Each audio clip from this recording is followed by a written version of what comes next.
Hey everyone, I'm Jay Shear and welcome to another episode of Business Minds Coffee Chat. The goal of this show is to share insights, help to lift and inspire others, and deliver relevant, meaningful, and actionable content. Our guest today is no stranger to overcoming challenge and adversity. He came from humble beginnings, survived tragedy and heartache, but with grit, purpose, hard work, gratitude, and a learner mindset, his life was transformed. He's the Senior Vice President of Hancock Mortgage Partners, the author of the best-selling book, Here's Jonny, Tales of Gratitude from the Oil Field to the Boardroom, a speaker, social media influencer, and trainer who for over 20 years has been helping others redefine the meaning of success and lead a more enriching life. Please welcome the man who has a gift for bringing the right people to the right opportunity, Jonny Fowler. Jay, that was about the most amazing intro I've ever had in my life. I need to start carrying you with me on the road. My God. It's my pleasure, my man, and thank you so much for being here. I appreciate it. Not a problem whatsoever. I appreciate you having me. This means a big deal to me. Very good. Well, let's start. Why don't you share with us what and who Hancock Mortgage Partners is all about? Why don't we start there? All right. So Hancock Mortgage Partners has been in business for about a little over a decade now. I came on about 7 years ago. And the reason that I came on, so backing up a little bit, I had helped build the largest independently owned mortgage company in the country now it's been about 15 years ago. We took that company from doing 20 million, 30 million a month to doing about 1.8 billion a month in the heyday. And one of the things that I had always told myself at that company is if I ever got a chance to do this again, I would do it different, and I would want to have more of a community lender type feel instead of a big box bank or one of those online presences. I'd much rather have a community lender feel. So about 9 years ago, I was introduced to Myatt Hancock, the primary owner of Hancock Mortgage Partners. And he and I had a lot of the same thoughts. He came up in a small town, family-owned chain of small banks. Mm-hmm. So the way that we designed Hancock was to be that community lender feel. I have people that will do an online application. I'll have people that will pick up their iPhone and do it in Safari. And I have people that actually will pull up to an office riding their horse and go inside and fill out a paper application. And it makes no difference to us. It's important for me to have that community lender feel. So that's who Hancock Mortgage Partners is. Okay, excellent. And you're corporately based in? Sugar Land, Texas, which is a little city southwest of Houston, Texas. Okay, all right, great. Thank you for sharing that. I appreciate it. So I want to talk about your journey for a moment. So if you would, please share with us where your story begins and how does gratitude and attitude play a pivotal role in your life? So I was born in Texarkana, Texas. My mother lived in Texarkana, Texas. My father lived in Hope, Arkansas. They were married and I was born. They were married in 67. I was born in late 68 and grew up there. And they brought me home from the hospital after they busted their butt to save $46 to have me delivered in 1968. That's what it cost. My mom saved $46 to be able to do this. And I believe my dad was making about $2 an hour at the time. And they brought me home to a 2-bedroom single wide trailer. And we lived there until my dad was offered a job in Houston, Texas when I was 2 years old. Moved to Houston, Texas when I was 2 years old, picked up that trailer and brought it with us and lived there for, I guess, 6 years, right at 6 years. And then that's when we bought our very first stick-built house with a foundation, and there was no wheels, anything like that. My dad paid $29,000 for this house in 1975. And he told me many times he knew that he would never be able to pay it off. Mm. So my whole life, I was taught about gratitude. It was something that was instilled in me. Being proud of what you had, taking care of what you had, pride and ownership, and not expecting anything, and being happy for what you had, what somebody would do for you. Carried that through with me throughout my life. Followed in my dad's footsteps, went into the oil field business, and hated probably every minute, if not just every day, of that business for a number of years. Why? What specifically did you not like about it? So it was a little bit of everything. The people in that business are absolutely amazing. Some of the greatest people I've ever worked with, and to this day, a number of them are still my mentors. A number of them are still my friends. What I didn't like about it is it's very political. There's a joke, be careful who you're talking to, because the next day you could be working for them, and that's very true. I've seen it many times before, where some guy that's never been in the business before, but he happens to be related to somebody, the next day he's my boss, and it's happened many times. And on top of that, it just wasn't something. The very last year that I did it, I was in 14 different countries in 12 months. Wow. And my very last set of trips, I went from Egypt to Paris to Ciudad del Carmen, Mexico, to Sao Paulo, Brazil, one right after the other. And, and I was a kid at the time. I was in my mid-20s, mid-20s, and trying to communicate with somebody in Farsi, and then French, and then Spanish, then Portuguese. It was just too much for me. And just didn't like it, didn't like a lot of things. And I got lucky, knock on wood, when I financed my very first house for myself. I had a really bad experience. Met some guy named A loan officer that would never return his phone calls. And this is pre-email or anything else, never would return his phone calls. And then he introduced me to some girl named A processor. And she would call me every day. And she would call me on Monday and say, I need your paycheck stub. And she'd call me on Tuesday and say, I need your bank statements. She'd call me on Wednesday and say, I need your tax returns. And at one point, I said to her, please tell me that there is a list of all of these things somewhere that you can give to me, that I can do everything at one time, instead of coming home every night from work after busting my butt trying to find this stuff at the last minute. And her response to me was pretty simple. She said, if you can do it better yourself, then do it. So I went and took 2 classes immediately. I'm just changing my name real quick. I went and took 2 classes immediately. One of them from an independent mortgage broker, the other one from a local community college, to find out what it was that I was in. I'm trying to buy this house. Nobody's helping me. I don't know anything about this stuff. I'm a first-time home buyer. I don't know what property taxes are. I don't know what insurance is. I don't know what a mud district is. All of these crazy things, and nobody's helping me. And in a very short period of time, all of a sudden I figured out that I love this business. And I immediately got into this business. And the reason I did it was to help first-time home buyers.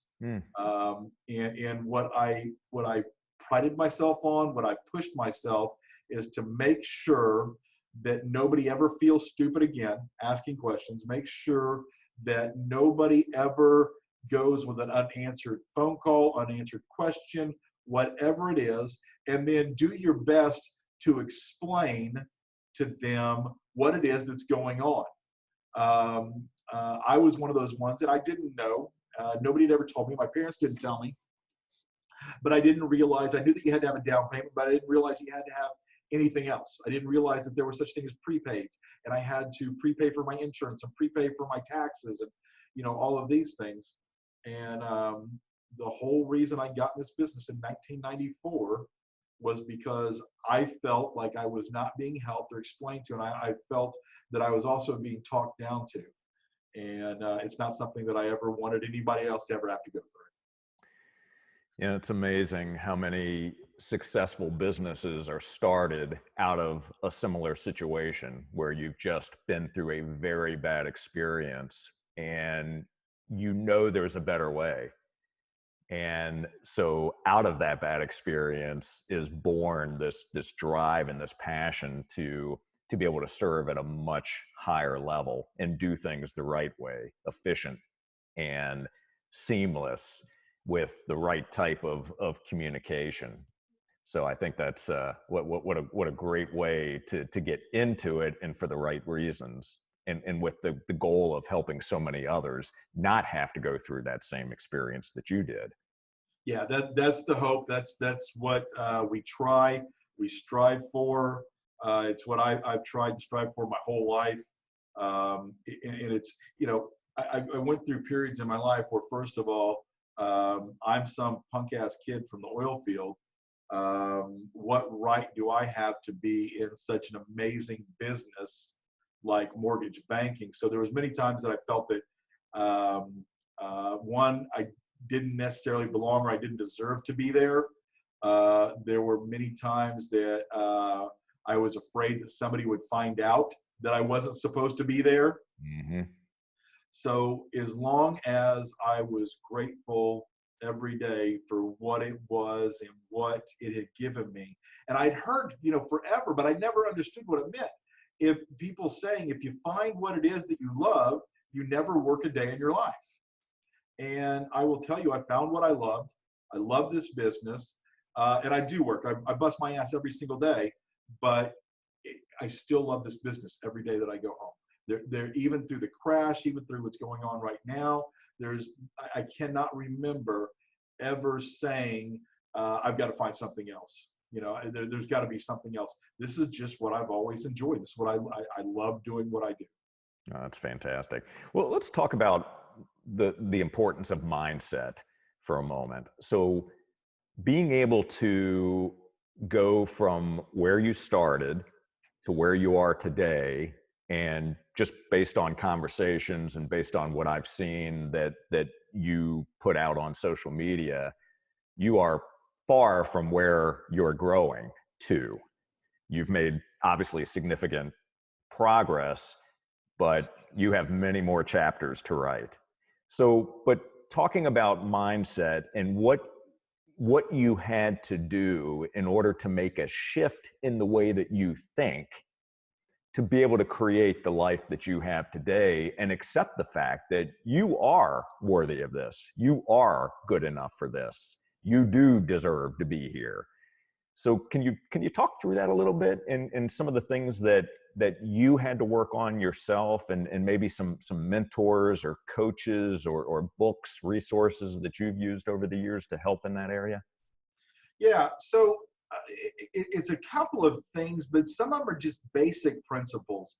One of the things that I had to give myself permission was to cut people off, to not allow myself to be influenced by negative people, not allow myself to dwell on what others, the negativity or the negative things that they say. I'll give you an example. It's one of those things, I make a joke about it all over the country.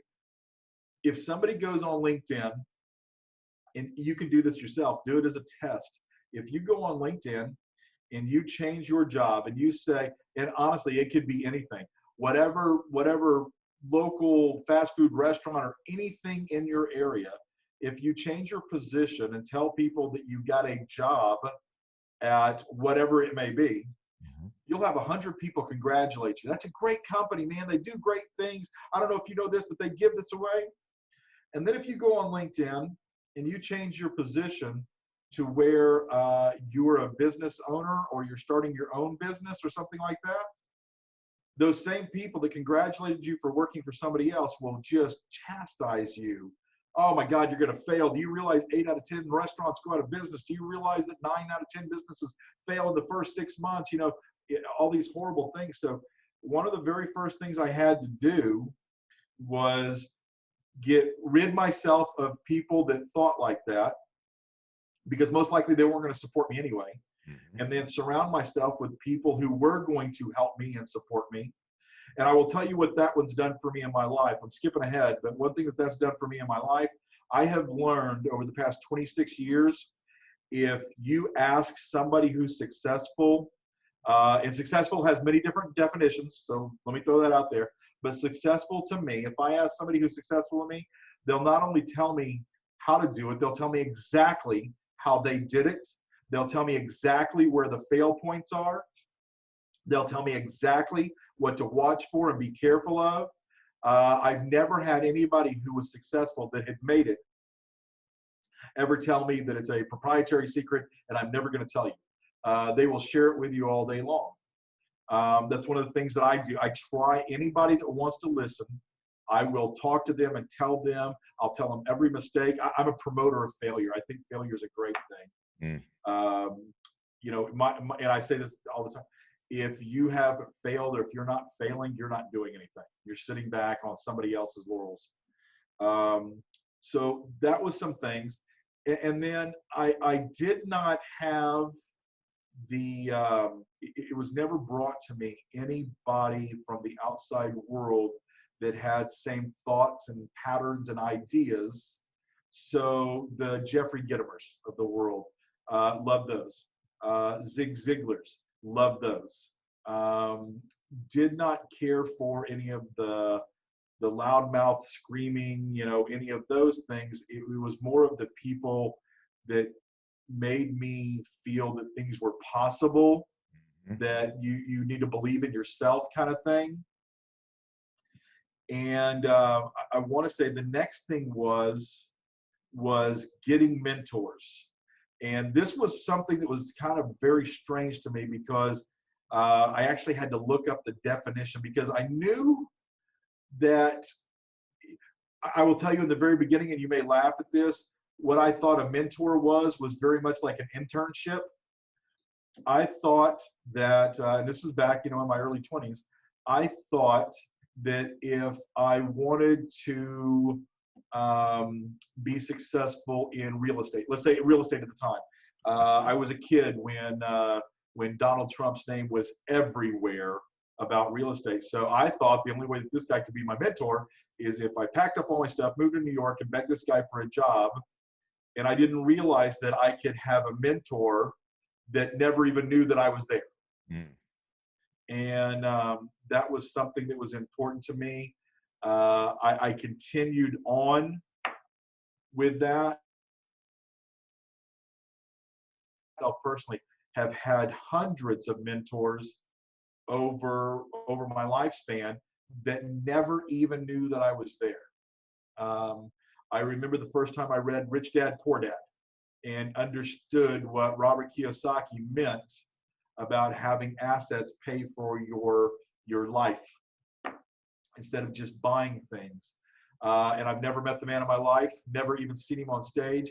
But as far as I'm concerned, he was a mentor of mine. There are mentors of mine that I keep every single day. In my business, to me, my number one mentor across the country is Barry Habib. I don't know if you've ever heard of Barry or familiar with him. If you're not, I would look him up. It's typical spelling of Barry, B-A-R-R-Y, last name H-A-B-I-B. And in my business, he was the very first loan officer originator to do $2 billion in mortgage originations. 2 billion with a B, $2 billion, and extremely successful. Where you've probably heard of him is he owns a Broadway play and a movie called oh my God, what's it? Hopefully you'll edit this out. Rock of Ages. Oh, yes. So Yes. Rock of Ages is Barry Habib's, but a number of other things. So then realizing that when people said that you can't do something, when people said that that was not possible, the more that I didn't listen to it, the more that I didn't pay attention to it, the better that it worked out for me. So, those are things, and to me, they're just core principles, things that we need to tell a younger generation. Things that even, I'll be 52 this year, and I will still tell people my age, you can do whatever it is you want. If you want to change paths right now, you can do it. If you want help, let's sit down and make out a plan. But you can do it. I promise you, you can go from doing whatever you're doing now into something else. It is possible. There are people that do this every single day. Don't let the naysayers get you. That's exactly right. And I just got lucky, and I found the career that I liked and that made sense to me, and have stuck with it now. I've been in the business for 26 years. I've been doing it full time now for 22 years. Well, you have definitely shared some powerful words there, and it's really interesting when you talk to other successful people, those that have truly changed their lives. So much of that work is around changing the optics on how you see information coming in. So we bring with us all of the biases, we bring with us our family background, things that people have told us over the years about what we can't do. And you start to believe that. Yeah. So when you're able to change your belief system and you're listening and reading, like, the books that you mentioned, Zig Ziglar's and Jeffrey Gitomer on the sales side, and lots of other really good, meaningful content, and you surround yourself with others that are like-minded, that also are excited about life, that are excited about doing the work and believe that they can achieve, your life begins to change.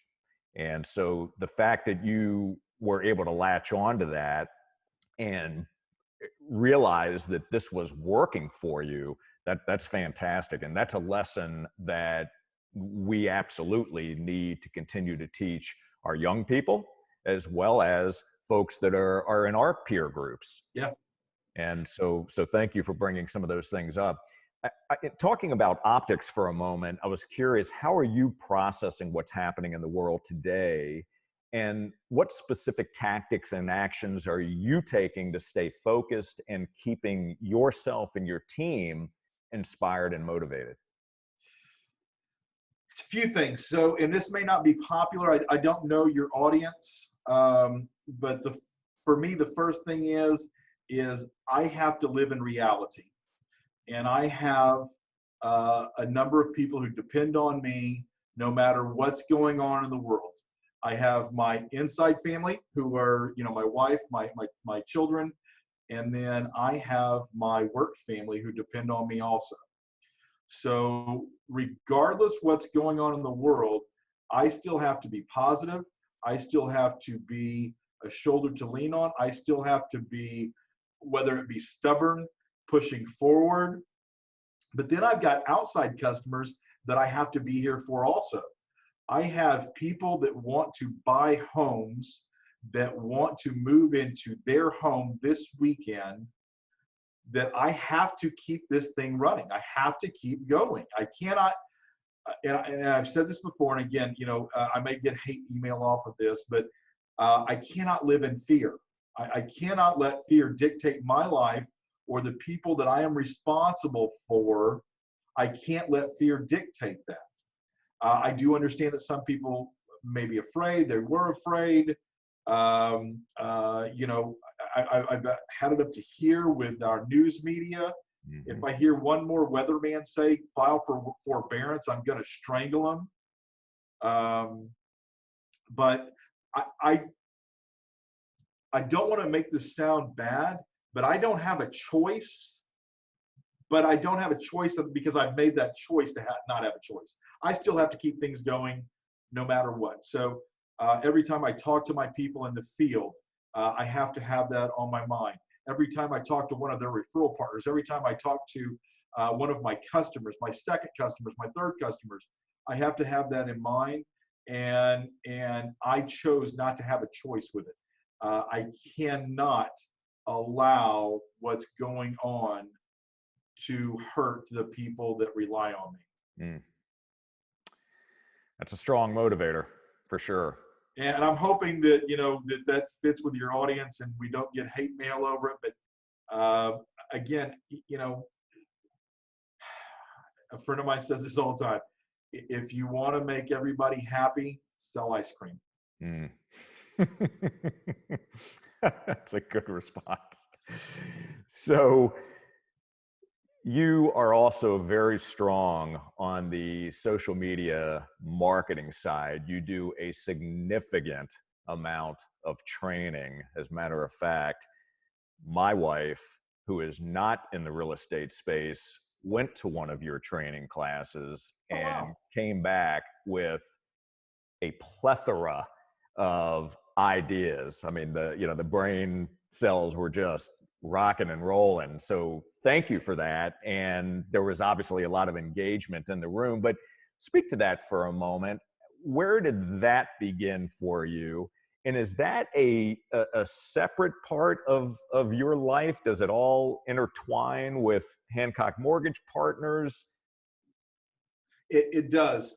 First of all, that the hair stood up on my arm. I got goosebumps. So that I appreciate that so much. And please tell her thank you. So I'm sure she primed you up. She let you know exactly who it was that you would be interviewing. That's an amazing thing.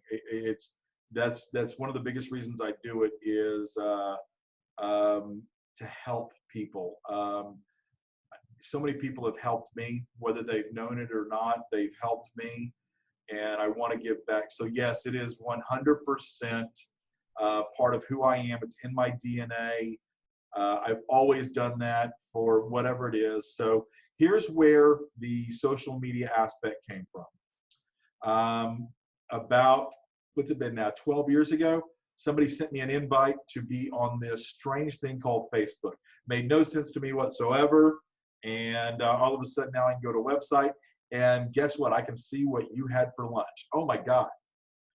But then I was really lucky and ended up paying a little bit more attention to it and finding some people that actually realized what this really was, what it was used for, what the thought behind it was, and started learning more about this. How can I put this to work for me? How can I use this to better my business and the people that I surround myself with, better their business?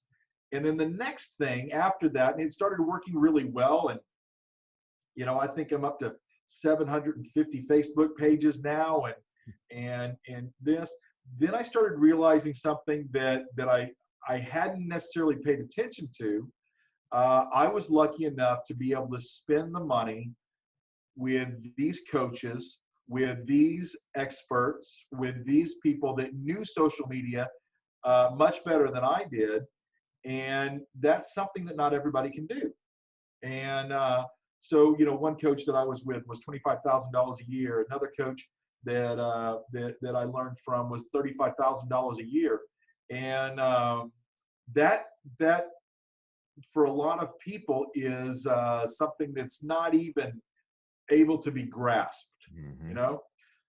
So what I did was I wanted my staff, I wanted my people in the field to be able to teach their customers, their referral partners, real estate agents, whatever it may be, to help them with their business also. Because, if you're a small business, I've got a friend of mine that owns a nail salon, and she does everything in the world she can do to keep her nail salon running.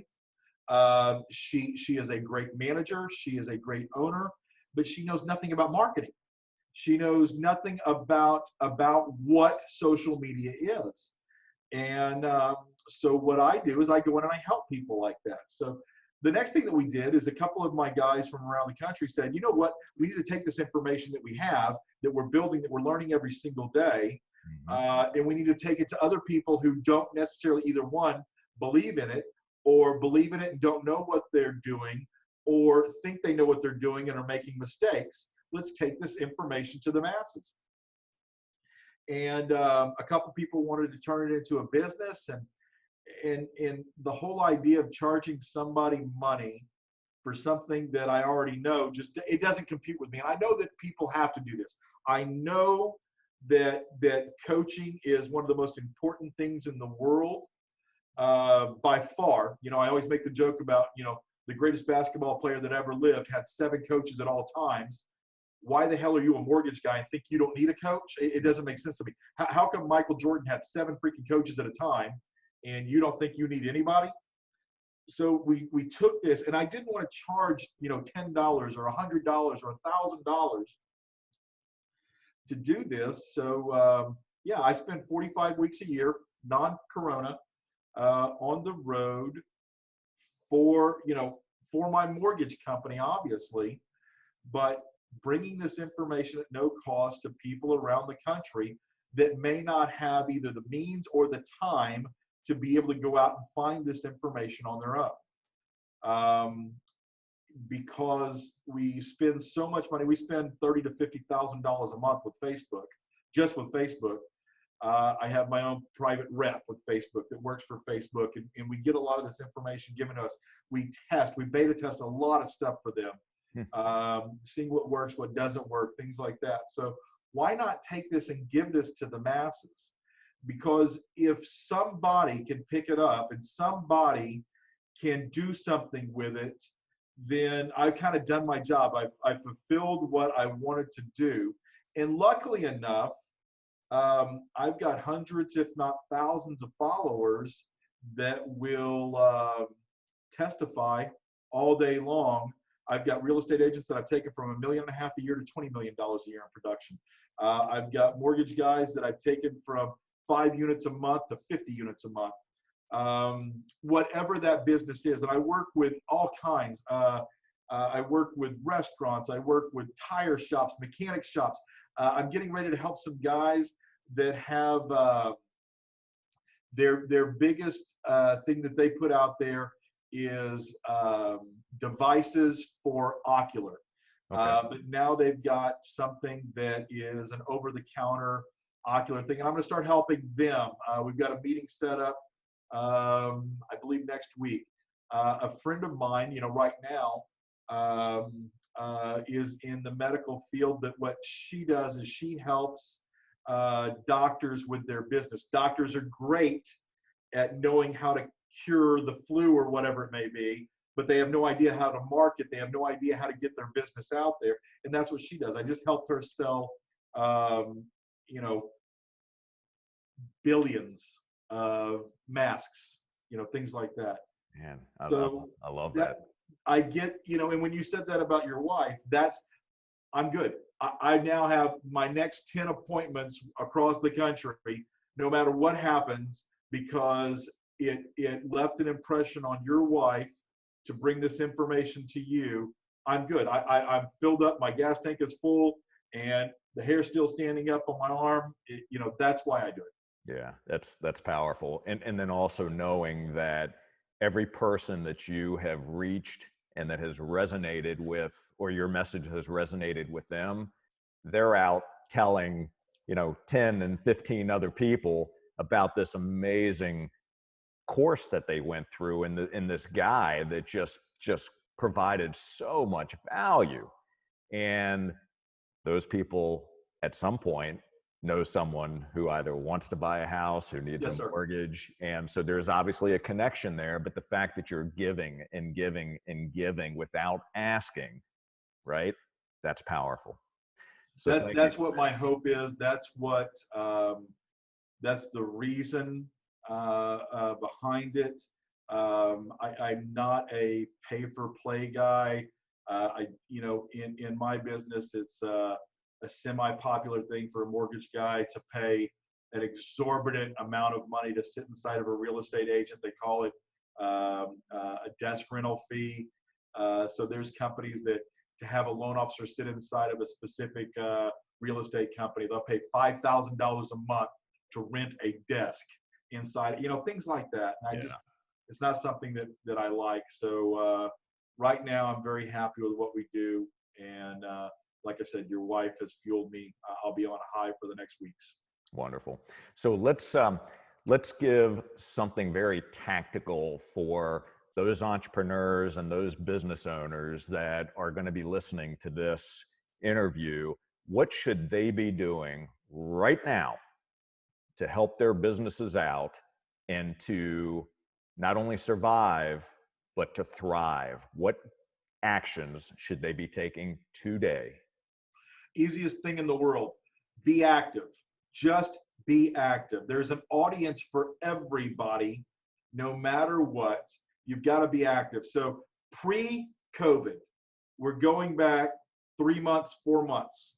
Pre-COVID, the stat was in the US, 240 million Americans spend 5 hours a day on Facebook. 240 out of the 330 million Americans spend 5 hours a day on Facebook pre-COVID. Now the numbers have gone up to somewhere around 10 hours a day we spend on social media. The people who are in lockdown are spending as much as 10 hours a day on social media. So when I say that, I say it and I hope I make everybody go, just like you did, holy shit. But the reason I say that is the next thing I follow that up with is, where is your customer? Because if you're in business and if you're in marketing and if you're in sales, you need to find your customer. If there are 240 million people spending 5 hours a day on one piece of free social media, it should be pretty simple to figure out where your customer is. Now, the next thing is you've got to be in front of that customer. You got to know who your customer is. You got to be active in front of your customer. And you've got to talk to your customer the way that they want to be talked to. And I know that you see this with your business, but you see it all the time. And we can kind of teach ourselves some of these things. So the very first thing, LinkedIn, let's take LinkedIn for an example. When somebody sends me a friendship request on LinkedIn, Mm-hmm. and before I've ever hit the button to accept them, if automatically I'm getting an automated message telling me how much they love me and enjoy me, and all they want me to do is see this one widget that will change my life, I automatically delete them. On Facebook, if somebody sends me a friendship request, and the first thing they try and do is sell me or get me to go like their business page, which is absolute garbage anyway. I call business pages penny slots. You walk into Caesar's Palace and you look around and say, how the hell did they build this billion-dollar freaking casino? And then you see all those people over there pushing that little button. Penny slots. That's what business pages are. Nobody gets any business off of business pages. Nobody in the real estate business anyway. You've got to be active. You got to let your audience know who you are, what it is that you do, and we teach people, we train them on what your audience wants. So here, I'll give you a prime example for real estate agents. That's the big part, and I assume that's the class that your wife went to. Mm-hmm. When I talk to real estate agents, I try and explain to them, one, they can't be a secret agent. You've got to put your social media out to the public. You've got to set your expectations. You've got to set your settings on public. And it's one of the funniest things in the world. I see this all the time, is people will set their settings to private on social media, which doesn't make any sense to me, never has made any sense. But then again, you'll put your face and your cell phone number on the side of a bus. But you don't want anybody, I don't want anybody to see my Facebook page. I don't want anybody to see my pictures. Wait a second. That's a picture of you on the side of that bus with your cell phone number. Come on, let's get real here. And what I usually find out is they're truly just scared. That's really what it is. This is the mindset that they put themselves into to protect themselves. It's kind of like Tony Robbins says, we're using a 2,000-year-old operating system that told us to run away from saber-tooth tigers. That's right. So you've got to be public. And then when you're public, let your audience, let your public know what it is that you truly are, who you are. You're more than a real estate agent. Maybe you're a mountain biker. Maybe you're a pole vaulter. Maybe, I don't know what it is. Maybe you do arts and crafts. But if you'll think about it this way, I only need somebody in sales when I need to buy something. And in the real estate industry, that only happens about every 6 to 7 years. So if you're telling me all day long on social media that you're a real estate agent, I can only relate to that once every 6 to 7 years. So just like television, I'm going to change the channel. But if you're telling me that you're also, these are your sports, these are your hobbies, this is your favorite team, this is your family, you know, you've got to be real with people. Then we can relate. I can watch that channel for a lot longer period of time than one time if you also have some commonalities with me and we share some same interests. So the number one and number two things are, one, you've got to be public. Know where your audience is and go there. Okay. The second thing is show them who you are and don't be afraid. So many people are afraid. And you've got to use some common sense. And this is one of the biggest things that I try and teach people. You know, down here in the South, we learned it years ago. Don't bring up religion or politics. Don't do it. So stick with that theory. It works really well. And I'm not saying don't be proud of who you are, but one of the things that I can show you and I can promise you that this works, no matter which side you're on, let's say it's politics. No matter which side you're on, we all think to ourselves, let's say that I'm on this side. So if I promote this side and I talk about this side, well, obviously 50% of the country is going to come to me, right? No. We're afraid of that. We don't want to be seen with that guy. We don't want any of our people that are on our page to know or any of those things. So you will immediately isolate yourself from probably 75, 80% of the world just by doing that. Right. But we need to talk about who it is that we are. Did you just go see a movie? And I know this is pre-COVID. Check in at that movie theater. Let me know you like the movies. I like the movies too. Let me know that you went and saw whatever movie it is. And then I can reach out and I can ask you, tell me how the new Will Ferrell movie was. Now I'm finding some commonalities because we like talking to people. We are social creatures. We have a pack mentality. We like talking to people and we like finding out things. So if you and I met, and let's say it was, you know, I'm coming down to Flagler or whatever it may be, and we met on the street, the very first thing we do is we look each other in the eye to see if we can trust each other. We smile to see what our reaction is. We stick our hand out to shake each other's hands. We want to see if that handshake is a, you know, oh, how are you? Or if it's a handshake, I really am glad to meet you. And then we tell each other our names. And then we tell each other where we're from. And then if we can get into it, we tell each other what it is we do for a profession. Those are things that we're proud of. So if you will keep those things in mind when you're talking to your audience, those things right there will get you business right off the bat, because people want to talk to you, but they've got to be able to find you. And if you're a secret agent and you're hiding, that's something I'm not going to, neither you nor I are going to work extremely hard to try and figure out who this person is. So those are some things that are really easy. Once you get out of that, and if you want to, I'll go into, you know, not now, but I'll go into, we can do another live or something like that, or I'll do a training course. Then we go into some techniques, because there truly are some techniques.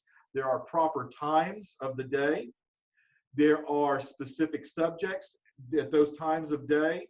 There are easy techniques that I use. There's one technique, this one, and I'm not going to go into it, but I'll just tell you this right now. There's one little thing that I teach that truly takes you less than 2 minutes a day, and I can introduce you to 270 new customers a month just by spending 2 minutes a day. And if you think about this, you're in sales anyway. You need to be talking to people anyway. But if I can show you in 2 minutes how to talk to 270 people a month, and I can prove it that you're talking to 270 people a month, if you're in sales, you're not talking to 270 people a month right now, no matter what you're doing. If you're in car sales, home sales, whatever it is, and I can show you a way in 2 minutes a day how to talk to 270 people a month, and that's what we need. We need to talk to more people.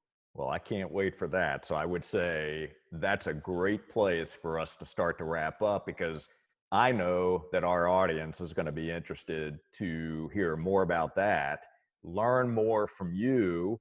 So maybe what we look at doing is setting up some sort of coaching and training program that we can put out to our audience and beyond, because there is tremendous value in what you're doing. And I appreciate you doing that. So before we wrap up and before I ask my last question to you, how do people engage with you, Jonny? Where can they go to find out more about you, be able to buy your book? And I also understand that you have either finished your second book or about to publish the second book. Is that correct? Yes, sir. We actually finalized the cover Monday of this week. It is in final edits right now, and we are hoping that we will be live Amazon Kindle the first few days of next week, if not by the end of next week. We have just finished out the marketing page for it, and it's my second book. My first book that came out because of marketing, not because of the book, but we went, we won Amazon bestseller. We released the book on December 30th, and the morning of January 2nd, we had already hit Amazon bestseller. And we're trying to do the same thing with this book also. Outstanding. Well, I'm excited, and I can't wait to see what that book is all about and have it on a platform that we can purchase. So again, kind of going back to how do people engage with you? How do we connect? What's the best place to find out more? Where do we go? The easiest thing in the world to do is find me on Facebook. I have a number of pages, but Jonathan Fowler, Jonathan Fowler, and then my nickname is Jonny, and that'll be in parentheses, Jonny, just like on this board. That's the easiest. My email address is jfowler at Hancock, Hancock, mortgage, mortgage.com, jfowler@hancockmortgage.com. On Facebook, on Instagram, I'm Here's Jonny Fowler. My book page is Jonny Fowler, Tales of Gratitude from the Oil Field to the Boardroom. My new book that's coming out also is a Facebook page. It's Don't Fly the Cubicle. My cell phone number is 281-352-7307. And I am all over everywhere. So if you have somebody looking for me, they can find me. Outstanding. That's fantastic. So let me ask you one final question before we wrap up. And that is, what are you most optimistic about right now? I'm going off of what's going on in the world right now. I think the human spirit has been awakened, that maybe wasn't there completely. And I think the human spirit has been awakened. One of the greatest things that I think, and I knock on wood, and this may be just a older middle-aged guy being crazy, but I feel after what's going on and after the information that we've been given over the past few months, I think Made in America is going to come back bigger than it ever has been. I think that we should prepare for a modern day 21st century industrial revolution. I think that people, for the most part, are thinking more clearly or more definitively for themselves, from what I see from my audience, from who I talk to. And I think that people that aren't on board with that probably need to step to the left and get out of the way, because I see a human spirit like I've never seen before happening right now. I'm watching things in my home state. I'm watching a woman that's just trying to feed her kids and take care of her family and make sure that her employees have something to feed their kids, getting fined for opening her salon, getting put in jail by somebody who, in my opinion, has got to be freaking insane. And then the governor and the attorney general of my state stepping up and say, let that woman out of jail today. I think that there is a human spirit that has been awakened, that has never been before, or has not been in what I consider your and mine lifetime. I think probably last time we saw this was back in the 40s. And I am very much looking forward to that. I want to be on the forefront.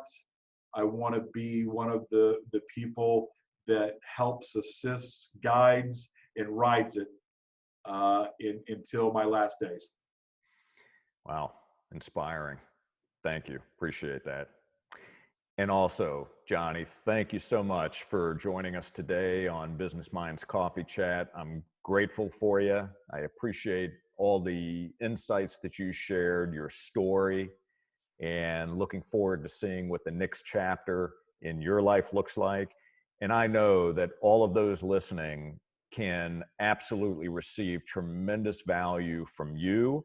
So please make sure that you are checking out this gentleman's content.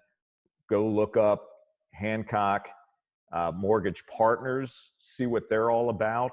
And if you or anyone you know has a need for a mortgage, has a family member, friend, please make sure that you are having them at least check out this gentleman's company.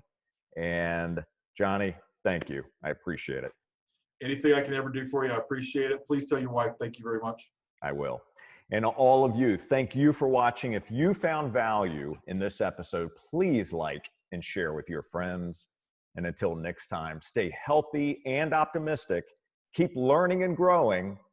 And remember that transformative change in your life and business begins with you, and nothing happens until you take action. Thank you.